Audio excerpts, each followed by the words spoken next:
Season 13 of Survivor Cook Islands is the reason why I'm obsessed with this show. I haven't watched every single season of Survivor. I've seen a good amount of them. They're not all as good as this. Some of them are even better than this. However, I am excited for season 50 because they're asking the fans to vote on some of the aspects of the gameplay, and I'm just curious to know what other people are voting for.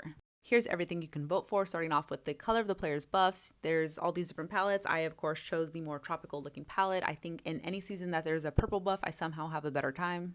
Next, we're veering towards Hunger Games territory. You can vote whether or not you should give them a supply of rice at their camp, and I, of course, voted yes. I think that when they have rice, they can play a more strategy-forward game because they can think a little bit more clearly because they're fed, and I think that it offers an opportunity for drama. Like, people sometimes eat more than their share. Sometimes they steal rice to make a point, and I like that.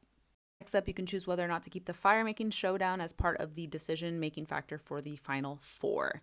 I was a little torn about this one. I can see it going either way. I can understand why some people don't like it. I can understand why it's a tool. However, I ultimately voted to keep it because I enjoy the kind of strategy gameplay that goes into the decision making that says, hey, I think I can take X person out in the fire making. So some people will willingly put themselves in that showdown because they are so confident that they can win it. And I feel like that allows for another avenue of twists and turns and exciting things that you can't exactly predict.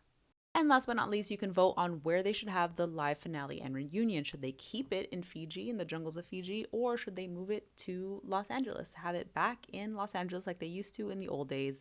I selfishly voted for them to bring it back to Los Angeles because I live in Los Angeles and I would love the opportunity, to even fantasize about going to the Survivor finale. Like, that would be incredible. So, don't know if it will happen, but it makes more sense. It could happen in this option. I think this is least likely.